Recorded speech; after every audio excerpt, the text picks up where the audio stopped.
Hello friends and welcome back to exam Marathi academy. तर मित्रांनो, आजच्या या व्हिडिओत आपण मराठी ग्रामरचे काही इम्पॉर्टंट क्वेश्चन्स डिस्कस करणार आहोत। TCS अँड IBPS ने आतापर्यंत कंडक्ट केलेल्या एक्झामचे प्रीवियस इयर क्वेश्चन्स सुद्धा यात इन्क्लूड आहेत। सो इम्पॉर्टंट व्हिडिओ असणार आहे तुमच्या अपकमिंग एक्झाम्ससाठी। ठीक आहे, तर स्टार्ट करूया। वाक्यप्रचार व त्यांचे अर्थ यांच्या अचूक जोड्या जुळवा। ओहटी लागणे, कानामागे टाकणे, चंचू प्रवेश होणे, जरब बसविणे। तर ओहटी लागणे म्हणजे तर लयास जाणे, कानामागे टाकणे, दुर्लक्ष करणे, चंचू प्रवेश होणे, शिरकाव होणे आणि जरब बसविणे, धाक दाखविणे। A second, B third, C fourth, D first. कोणत्या ऑप्शनमध्ये आहे? तर second, third, fourth, first option A येईल तुमचं करेक्ट आन्सर। नेक्स्ट क्वेश्चन पाहूया। मोराचा पिसारा हिरेमाणकांच्या राशीसारखा दिसतो या वाक्यातील अलंकार ओळखा। यमक, रूपक, अनुप्रास की उपमा? मोराचा पिसारा हिरेमाणकांच्या राशीसारखा दिसतो। तर आपल्या वाक्यात सारखा हा शब्द आलाय आणि आपण पाहिलं होतं जेव्हा दोन वस्तूतील साधर्म्य दाखविण्यासाठी सम, समान, सारखा, त्यानंतर परी, प्रमाणे यांसारखे शब्दांचा वापर केलेला असतो तेव्हा उपमा अलंकार होतो। ऑप्शन डी येईल तुमचं करेक्ट आन्सर। इथे मोराचा पिसारा हिरेमाणकांच्या राशीसारखा दिसतो। मोराचा पिसारा आणि हिरेमाणकांची रास यातील साधर्म्य दाखवण्यासाठी सारख्या या शब्दाचा वापर केलाय, सो उपमा अलंकार। यमक अलंकारात काय असते? तर यामध्ये यमक असते, राईम्स असतात। मना सज्जना भक्तिपंतेची जावे, तरी श्रीहरी पाविजे तो स्वभावे, जावे, स्वभावे। उच्चारात समानता आहे, यमक आहे, सो यमक अलंकार। त्यानंतर रूपकमध्ये काय असते? तर जेव्हा उपमेय आणि उपमान यांच्यात भेद नसून दोन्ही एकरूप आहेत असे दर्शवलेले असते तेव्हा रूपक अलंकार असतो। देह देवाचे मंदिर, आता आत्मा परमेश्वर, रूपक अलंकार। वाघिणीचे दूध प्याले, वाघ बच्चे फाकडे, रूपक अलंकार। अनुप्रासमध्ये काय असते? तर यामध्ये एकाच अक्षराची पुनरावृत्ती असते। बालिश बहु बायकांत बडबडला, ब या अक्षराची पुनरावृत्ती, अनुप्रास अलंकार। नेक्स्ट क्वेश्चन पाहूया। प्राणी आणि त्यांचे आवाज यांच्या योग्य जोड्या लावा। मोर, साप, वाघ, भुंगा, डरकाळी, गुंजारव, फुतकार, केकारव। तर मोराचा काय असतो? केकारव। सापाचे फुतकारणे असते ना। त्यानंतर वाघ, डरकाळी आणि भुंगा, गुंजारव। 4 3 1 2 कोणत्या ऑप्शनमध्ये आहे चेक करा। तर 4 3 1 2 ऑप्शन ए मध्ये आहे। ऑप्शन ए येईल तुमचं करेक्ट आन्सर। मोर, केकारव, साप, फुतकार, वाघ, डरकाळी, भुंगा, गुंजारव। त्यानंतर आणखी कोणते ध्वनिदर्शक शब्द विचारण्यात येतात एक्झामला? तर कोल्ह्यांची काय असते? तर कोल्ह्यांची असते कोल्हेकुई। कोल्हेकुई असते कोल्ह्यांची। त्यानंतर विचारतात हंसांचा, तर हंसांचा असतो कलरव। कलरव असतो हंसांचा। पक्ष्यांचा किलबिलाट। त्यानंतर घुबडाचा काय असतो? तर घुबडाचा घुतकार। हत्तीचे काय असते? चित्कारणे। त्यानंतर सिंहाची तर सिंहगर्जना, गर्जना। गाईचे काय असते? तर गाईचे हंबरणे। तर हे सर्व क्वेश्चन्स प्रीवियस इयर विचारण्यात आलेले क्वेश्चन्स आहेत, सो इम्पॉर्टंट असणार आहेत तुमच्या एक्झामिनेशन पॉईंट ऑफ व्ह्यूने। ठीक आहे, नेक्स्ट क्वेश्चन पाहूया। खालीलपैकी कोणत्या साहित्यिकाला ज्ञानपीठ पुरस्कार मिळाला आहे? अरुणा ढेरे, नीरजा, वि.स. खांडेकर की राजन गवस? ज्ञानपीठ पुरस्कार तर कोणाला भेटलेला आहे ज्ञानपीठ पुरस्कार? तर राजन गवस यांना भेटलेला आहे। ऑप्शन डी येईल तुमचं करेक्ट आन्सर। राजन गवस यांच्या कादंबऱ्या कोणत्या आहेत? खूप वेळा रिपीट झालेला क्वेश्चन आहे हा सुद्धा। धिंगाणा कादंबरी विचारण्यात येते। कोणाची आहे धिंगाणा कादंबरी? तर राजन गवस। त्यानंतर विचारण्यात येते तुम्हाला कळप। कळप सुद्धा आहे राजन गवस यांची कादंबरी। त्यानंतर विचारण्यात येते बळीचा, राजन गवस। त्यानंतर आणखी कोणती कादंबरी आहे यांची? तर भंडारभोग। भंडारभोग। आणखी काय येईल? तर तणकट कादंबरीवर सुद्धा क्वेश्चन विचारण्यात आलेला आहे। तणकट कादंबरी सुद्धा आहे राजन गवस यांची। ठीक आहे, धिंगाणा, कळप, बळीचा, भंडारभोग आणि तणकट। त्यानंतर अरुणा ढेरे यांचा कविता संग्रह कोणता आहे? तर मंत्राक्षर। हा सुद्धा प्रीवियस इयर क्वेश्चन आहे। मंत्राक्षर हा कविता संग्रह आहे अरुणा ढेरे यांचा। आणखी कोणते यांचे कविता संग्रह आहेत?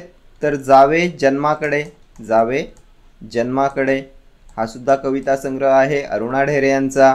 त्यानंतर येईल तुमचा प्रारंभ। आणखी काय येईल? तर निरंजन। हे सर्व कविता संग्रह आहेत अरुणा ढेरे यांचे। ठीक आहे, हे सर्व विचारण्यात आलेले क्वेश्चन्स आहेत। त्यानंतर वि.स. खांडेकर यांचं लेखन काय आहे? तर वेचलेली फुले। प्रीवियस इयर क्वेश्चन आहे। वेचलेली फुले हा कथासंग्रह कोणाचा आहे? तर वि स खांडेकर यांचा. त्यानंतर अमृतवेल. अमृतवेल ही कादंबरी कोणाची आहे? तर वि स खांडेकर. त्यानंतर हृदयाची हाक वि स खांडेकर. कालची स्वप्ने वि स खांडेकर. त्यानंतर येईल तुमचं अश्रू आणि हास्य. अश्रू आणि हास्य हे सुद्धा पुस्तक आहे वि स खांडेकर यांचं. हे जे एक्स्ट्रा पॉईंट्स मी इथे सांगतोय हे सर्व प्रिव्हियस इयर विचारण्यात आलेले क्वेश्चन्स आहेत. ठीक आहे, सो हे सुद्धा इम्पॉर्टंट आहे तुमच्यासाठी. नेक्स्ट क्वेश्चन पाहूया. फकीरा हे अण्णाभाऊ साठे यांचे लेखन कोणत्या साहित्य प्रकारातील आहे? कथासंग्रह, कविता संग्रह, नाटक की कादंबरी? तर काय आहे फकीरा? तर फकीरा ही कादंबरी आहे ना. ऑप्शन डी येईल तुमचं करेक्ट आन्सर. नेक्स्ट क्वेश्चन पाहूया. रामाने नलाकडून सेतू बांधविला वाक्यातील क्रियापदाचा प्रकार ओळखा. प्रयोजक क्रियापद, शक्य क्रियापद, सिद्ध क्रियापद की भावकर्तृक क्रियापद? तर या वाक्यात क्रियापद कोणतं आहे? तर बांधविला क्रियापद आहे ना. हे कोणतं क्रियापद येईल? तर हे प्रयोजक क्रियापद येईल. ऑप्शन येईल तुमचं करेक्ट आन्सर. काय असते प्रयोजक क्रियापद? तर यामध्ये वाक्यातील एखादी क्रिया कर्ता दुसऱ्याकडून करून घेत असतो. इथे रामाने नलाकडून सेतू बांधविला. कर्ता काय आहे? तर राम कर्ता आहे आणि सेतू बांधण्याची क्रिया रामाने नलाकडून करून घेतली आहे. सो प्रयोजक क्रियापद. ठीक आहे. शक्य क्रियापद काय असते? तर याला सामर्थ्यदर्शक क्रियापद सुद्धा म्हणतात. शक्य क्रियापदाला या क्रियापदातून कर्त्याच्या अंगी एखादी क्रिया करण्याचे सामर्थ्य दर्शवलेले असते. करवते, खाववते, पळवते ही आहेत तुमची शक्य क्रियापदे. ठीक आहे. सिद्ध क्रियापद काय असते? तर कर, त्यानंतर बस, जा ही आहेत तुमची सिद्ध क्रियापदे. क्रियापदातील जे मूळ धातू असतात त्या धातूंचा जेव्हा क्रियापदाप्रमाणे वापर केलेला असतो तेव्हा सिद्ध क्रियापदे असतात.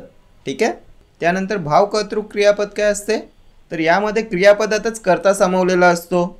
उजाडले, गडगडले ही आहेत तुमची भावकर्तृक क्रियापदे. ठीक आहे. यामध्ये क्रियापदातच कर्ता सामावलेला असतो. गावी जाताना उजाडले, आज दिवसभर गडगडते, क्रियापदातच कर्ता सामावलेला आहे. ठीक आहे. नेक्स्ट क्वेश्चन पाहूया. कर्णापरी तू दिसतोस दाता अलंकार ओळखायचा आहे. उत्प्रेक्षा, अतिशयोक्ती, दृष्टांत की उपमा? कर्णापरी तू दिसतोस दाता. परी, परी शब्द आलाय. काय पाहिलं होतं आपण? तर परी, परीस, प्रमाणे, सम, समान, सारखा हे शब्द आल्यावर कोणता अलंकार असतो? तर उपमा अलंकार असतो ना. Option D. आपण फर्स्ट क्वेश्चनमध्ये पाहिलं होतं ना, जेव्हा दोन वस्तूतील साधर्म्य दाखवण्यासाठी सम, समान, सारखा, परी, परीस, प्रमाणे यांसारख्या शब्दांचा वापर केलेला असतो तेव्हा उपमा अलंकार असतो. उत्प्रेक्ष अलंकार कधी येतो? तर जणू, त्यानंतर गमे, जणू, गमे, वाटे, भासे, जणू काय हे शब्द वापरलेले असतात तेव्हा उत्प्रेक्ष अलंकार असतो. जणू, गमे, वाटे, भासे, जणू काय. ठीक आहे. उत्प्रेक्ष अलंकारावर सुद्धा खूप वेळा एक्झामला क्वेश्चन विचारण्यात येतात. हा आंबा जणू साखरच, त्याचे अक्षर जणू काय मोतीच, त्यानंतर ती गुलाबी उषा म्हणजे परमेश्वराचे रूपच जणू, जणू, गमे, वाटे, भासे, जणू काय. अतिशयोक्ती, तर ती रडली समुद्राच्या समुद्र, एखादी कल्पना आहे त्यापेक्षा फुगवून सांगितलेली असते तेव्हा अतिशयोक्ती अलंकार असतो ना. दृष्टांत अलंकार, तर एखादा विषय सांगण्यासाठी दाखला, उदाहरण दिलेलं असते तेव्हा दृष्टांत अलंकार असतो. उदाहरण काय येईल? तर लहानपण देगा देवा, मुंगी साखरेचा रवा, ऐरावत रत्न थोर, त्यासी अंकुशाचा मार. हे आहे तुमचं दृष्टांत अलंकाराचं उदाहरण. ठीक आहे. एखादी गोष्ट पटवून सांगण्यासाठी दाखला दिलेला असतो, दृष्टांत दिलेला असतो. नेक्स्ट क्वेश्चन पाहूया. एखादी गोष्ट वस्तुस्थितीपेक्षा अधिक फुगवून सांगितली जाते तेव्हा कोणता अलंकार होतो? तर आता ऑप्शन्सच पाहू नका, आत्ताच आपण डिस्कस केलं. ती रडली समुद्राच्या समुद्र, एखादी गोष्ट वस्तुस्थितीपेक्षा अधिक फुगून सांगितलेली असते. कोणता अलंकार आहे? तर अतिशयोक्ती केले, सो अतिशयोक्ती अलंकार येईल. Option D will be your correct answer. श्लेष अलंकार कधी असतो? तर यामध्ये एकच शब्द दोन अर्थांनी वापरलेला असतो. हे मेघा तू सर्वांना जीवन देतोस, यामध्ये जीवन हा शब्द दोन अर्थांनी वापरलेला आहे. एक जीवन म्हणजे पाणी आणि जीवन म्हणजे आयुष्य. आयुष्य आणि पाणी या दोन अर्थांनी वापरलाय शब्द जीवन, सो हे येईल तुमचं श्लेष अलंकाराचं उदाहरण. त्यानंतर शंकरास पूजले सुमनाने, शंकरास पूजले सुमनाने, इथे सुमनाने या शब्दाचा वापर दोन अर्थांनी केला आहे. सुमनाने म्हणजे चांगल्या मनाने आणि सुमनाने म्हणजे फुलांने. ठीक आहे. नेक्स्ट क्वेश्चन पाहूया. खालीलपैकी कोणता पर्याय चुकीचा आहे? त्याचे वृत्तपत्र वाचून झाले, समापन कर्मणी प्रयोग, आज मला मळमळते, प्रधान कर्तृक कर्मणी प्रयोग, त्याला आंबा खाववतो, शक्य कर्मणी प्रयोग, सेवकांकडून प्रसाद वाटण्यात आला, नवीन कर्मणी प्रयोग. चुकीचा पर्याय ओळखायचा आहे. तर ऑप्शन ए पहा, त्याचे वृत्तपत्र वाचून झाले. हा कोणता प्रयोग येईल? तर वाचून, लिहून, ऊनहून हा प्रत्यय आलाय आणि आपण पाहिलं होतं ऊनहून हा प्रत्यय आल्यावर असतो समापन कर्मणी प्रयोग. त्याचे वृत्तपत्र वाचून झाले, त्याचे खेळून झाले, त्याचे पत्र लिहून झाले. ऊनहून हा प्रत्यय असतो तेव्हा समापन कर्मणी प्रयोग असतो. सो ऑप्शन ए तुमचं करेक्ट आहे. ऑप्शन बी बघा, आज मला मळमळते. तर आत्ताच आपण प्रिव्हियस क्वेश्चनमध्ये पाहिलं ना, क्रियापदातच कर्ता सामावलेला असतो. गडगडते, मळमळते, धडधडते. प्रधान कर्तृक कर्मणी प्रयोग येईल का हा? तर नाही येणार. हा येईल तुमचा भावकर्तरी प्रयोग. भावकर्तरी प्रयोग येईल हा. यामध्ये क्रियापदातच कर्ता सामावलेला असतो, म्हणजेच क्रियापदाचा भावच हा कर्ता दर्शवतो. ठीक आहे. सो ऑप्शन बी येईल तुमचं करेक्ट आन्सर. हा तुमचा आहे चुकीचा पर्याय. ठीक आहे. त्यानंतर त्याला आंबा खाववतो, शक्य कर्मणी प्रयोग आहे. क्रियापदातून क्रिया करण्याची शक्यता, सामर्थ्य दर्शवलेलं आहे. खाववतो, करवतो ही आहेत तुमची शक्य कर्मणी प्रयोगाची क्रियापदे. ठीक आहे. त्यानंतर सेवकांकडून प्रसाद वाटण्यात आला. तर जेव्हा कर्त्याला कडून हा प्रत्यय असतो तेव्हा नवीन कर्मणी प्रयोग असतो. सेवकांकडून कडून हा प्रत्यय आला तर नवीन कर्मणी प्रयोग. ठीक आहे. नेक्स्ट क्वेश्चन पाहूया. त्वरित या शब्दाचा समानार्थी शब्द कोणता आहे? तारांबळ, सत्वर, शीतल की थोर. त्वरितचा समानार्थी शब्द काय येईल? तर सत्वर येईल. Option B. Next question. बहीण या शब्दाचा समानार्थी शब्द सांगा. वधू, विप्र, भ्राता की भगिनी. बहीण शब्दाचा समानार्थी शब्द काय येईल? तर भगिनी. Option D. वधू म्हणजे काय? तर वधू म्हणजे नवरी. नवरी म्हणजे वधू. विप्र म्हणजे काय? तर ब्राह्मण. ब्राह्मण म्हणजे विप्र. त्यानंतर भ्राता. तर भ्राता म्हणजे भाऊ. आणखी काय येईल यासाठी? तर सहोदर. सहोदर, भाऊ, भ्राता. ठीक आहे. नेक्स्ट क्वेश्चन पाहूया. पुढील अलंकार ओळखा. हिरवे हिरवे गार गालीचे, हरित तृणाच्या मखमालीचे. कोणता अलंकार येईल? अनन्वय, श्लेष, रूपक की उपमा? हिरवे हिरवे गार गालीचे, हरित तृणाच्या मखमालीचे. तर रूपक अलंकार येईल. Option C. हिरवे हिरवेगार गालीचे, हरित तृणाच्या मखमालीचे. जेव्हा उपमेय आणि उपमान यांच्यात भेद नसून दोन्ही एकरूप आहेत असे दर्शवलेले असते तेव्हा रूपक अलंकार होतो ना. अनन्वयमध्ये काय पाहिलं होतं आपण? तर यामध्ये उपमेयाची तुलना उपमेयाबरोबरच केलेली असते. एखाद्या गोष्टीची तुलना त्याच्या स्वतःबरोबरच केलेली असते तेव्हा अनन्वय अलंकार होतो. आईसारखी आईच अनन्वय अलंकार. आहे ताजमहल एक जगती तोच त्याच्या परी. अनन्वय अलंकार. श्लेषमध्ये काय पाहिलं? तर एकच शब्द दोन अर्थांनी वापरलेला असतो ना श्लेष अलंकारामध्ये. हे मेघा तू सर्वांना जीवन देतोस, शंकरास पूजले सुमनाने. ठीक आहे. आणि उपमा तर सम, समान, सारखा, परी, परीस, प्रमाणे यांसारख्या शब्दांचा वापर केलेला असतो. नेक्स्ट क्वेश्चन पाहूया. समानार्थी शब्द ओळखा. अचलचा समानार्थी शब्द विचल, अमर्याद, स्थिर की अवास्तव. तर अचल म्हणजे काय असते?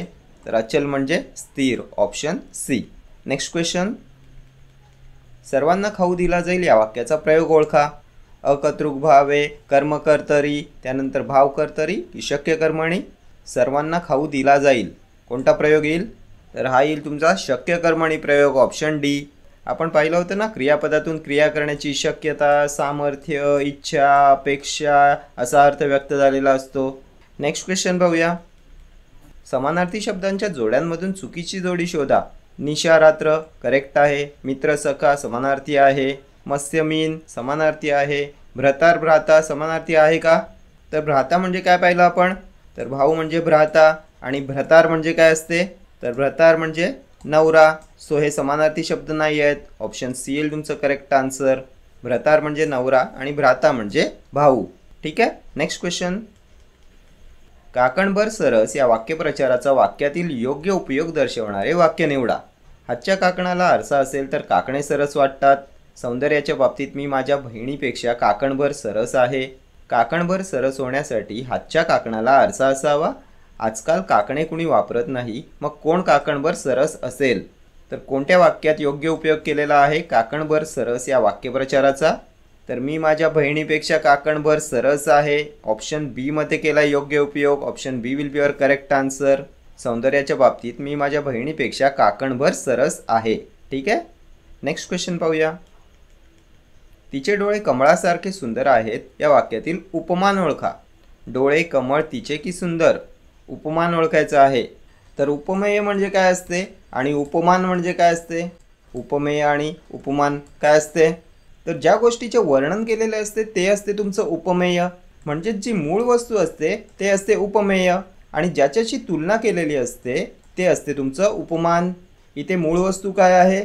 तर डोळे मूळ वस्तू आहे, सो डोळे येईल तुमचं उपमेय. आणि डोळ्यांची तुलना कशाशी केलेली आहे? तर कमळासारखे, कमळाबरोबर तुलना झाले, सो कमळ येईल तुमचं उपमान. ऑप्शन बी येईल तुमचं करेक्ट आन्सर. ठीक आहे, डोळे येईल तुमचं उपमेय आणि कमळ उपमान. नेक्स्ट क्वेश्चन पाहूया.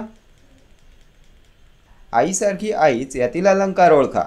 उपमा, श्लेष, अनन्वय की उत्प्रेक्षा? तर आपण प्रिव्हियस क्वेश्चनमध्ये पाहिलं होतं ना, एखाद्या गोष्टीची तुलना स्वतःबरोबरच केलेली असते. जेव्हा एखाद्या गोष्टीची तुलना दुसऱ्या कशाशीच होऊ शकत नाही, ती फक्त उपमेयाबरोबरच केलेली असते, तेव्हा अनन्वय अलंकार असतो. Option C will be your correct answer. आईसारखी आईच, त्यानंतर आहे ताजमहल, एक जगती तोच त्याच्या परी. हे दोन्ही क्वेश्चन्स प्रिव्हियस इयर क्वेश्चन्स आहेत. ठीक आहे. श्लेषमध्ये आपण काय पाहिलं? तर एकच शब्द दोन अर्थांनी वापरलेला असतो. उत्प्रेक्षा, जणू, गमे, वाटे, भासे, जणू काय. ठीक आहे. नेक्स्ट क्वेश्चन पाहूया. खाली दिलेल्या जोडीतून चुकीच्या जोडीचा पर्याय ओळखा. माझी जन्मठेप, महात्मा गांधी, एक झाड दोन पक्षी, विश्राम बेडेकर, कृष्णा काठी, यशवंतराव चव्हाण, तराळ अंतराळ, शंकरराव खरात. चुकीची जोडी ओळखायची आहे. तर माझी जन्मठेप सावरकरांचं आत्मचरित्र आहे ना, सो ऑप्शन ए येईल तुमचं करेक्ट आन्सर. ही आहे तुमची चुकीची जोडी. एक झाड दोन पक्षी, विश्राम बेडेकर करेक्ट आहे. कृष्णा काठी, यशवंतराव चव्हाण करेक्ट आहे. तराळ अंतराळ, शंकरराव खरात. ठीक आहे. नेक्स्ट क्वेश्चन पाहूया. खालील शब्दाचा योग्य अर्थ असलेला पर्याय निवडा. ज्यास कोणीही शत्रू नाही असा. सज्जन, समर्थ, अजातशत्रू की मित्र? खूप वेळा एक्झामला रिपीट झालेला क्वेश्चन आहे हा. ज्यास कोणीही शत्रू नाही असा, काय येईल? अजातशत्रू. Option C. Next question. सारे जग ही एक रंगभूमी आहे या वाक्यातील अलंकार ओळखा. यमक, उपमा, रूपक की अनुप्रास? सारे जग ही एक रंगभूमी आहे. तर यामध्ये सुद्धा उपमेय आणि उपमान यांच्यात भेद नसून एकरूप आहेत दोन्ही असे दर्शवलेले आहे. कोणता अलंकार येईल? रूपक अलंकार येईल ना, ऑप्शन सी. सारे जग आणि रंगभूमी हे दोन्ही भिन्न नसून एकच असल्याचे दर्शवलेले आहे, सो रूपक अलंकार येईल. अनुप्रासमध्ये आपण काय पाहिलं होतं? तर एकाच अक्षराची पुनरावृत्ती झालेली असते. नेक्स्ट क्वेश्चन पाहूया. कावळा या शब्दाचा समानार्थी शब्द खाली दिलेल्या पर्यायातून निवडा. कक्ष, प्राणी, एकाक्ष की पक्षी? कावळ्याचा समानार्थी शब्द, तर एकाक्ष येईल. Option C. आणखी कोणते आहेत समानार्थी शब्द कावळा या शब्दासाठी? तर याला काक सुद्धा म्हणतात. प्रिव्हियस इयर क्वेश्चन आहे काक. त्यानंतर म्हणतात वायस, काक, वायस, त्यानंतर एकाक्ष. ठीक आहे. नेक्स्ट क्वेश्चन पाहूया. हां, आणि पक्षीसाठी समानार्थी शब्द काय आहेत? पक्षीचे समानार्थी शब्दसुद्धा खूप वेळा एक्झामला विचारण्यात येतात. तर पक्ष्याला द्विज म्हणतात, द्विज. त्यानंतर अंडज येईल, अंडज. खग येईल, खग. त्यानंतर विहंग येईल. ठीक आहे. नेक्स्ट क्वेश्चन पाहूया. भावनाहीन या शब्दाचा विरुद्धार्थी शब्द शोधा. भक्त, भाविक, भाबडा की भावनाशील? भावनाहीनचा विरुद्धार्थी शब्द काय येईल? भावनाशील येईल. Option D. Next question. खाली दिलेल्या विरुद्धार्थी शब्दांच्या जोड्यांमधून अयोग्य जोडी निवडा. चुकीची जोडी ओळखायची आहे. तर साक्षर, निरक्षर विरुद्धार्थी आहे. मित्र, शत्रू विरुद्धार्थी. कमाल, किमान विरुद्धार्थी आहेत. अनल, अग्नी हे विरुद्धार्थी शब्द आहेत का? तर हे समानार्थी शब्द आहेत ना. अनल, अग्नी. त्यानंतर विस्तव, पावक, वन्ही. त्यानंतर वैश्वानर हे अग्नीचे समानार्थी शब्द आहेत. सो ऑप्शन बी येईल तुमची अयोग्य जोडी. नेक्स्ट क्वेश्चन पाहूया. भरपूर मार देणे या अर्थाचा वाक्यप्रचार शोधा. वनवासी करणे, टीकेची जोड उठवणे, उहापोह करणे, 14वे रत्न दाखवणे. तर हा सुद्धा खूप वेळा एक्झामला रिपीट झालेला क्वेश्चन आहे. फक्त इथे वाक्यप्रचाराचा अर्थ दिलाय. नेहमी वाक्यप्रचार देऊन हा अर्थ तुम्हाला ऑप्शन्समध्ये दिला जातो. तर काय असते भरपूर मार देणे म्हणजे? 14वे रत्न दाखवणे. Option D. ठीक आहे. तर हे सर्व क्वेश्चन्स तुमच्या TCS आणि IBPSने आत्तापर्यंत कंडक्ट केलेल्या एक्झाम्सचे क्वेश्चन्स आहेत. सो हे मोस्ट इम्पॉर्टंट असणार आहेत तुमच्या एक्झामिनेशन पॉईंट ऑफ व्ह्यूने. TCS आणि IBPSचे खूप क्वेश्चन्स एक्झाममध्ये रिपीट होतात. ठीक आहे. तर या व्हिडिओ इतकंच. भेटूया नेक्स्ट व्हिडिओमध्ये असेच काही महत्त्वाचे क्वेश्चन्स घेऊन. Till then do like, share, comment and subscribe to my channel. Thank you.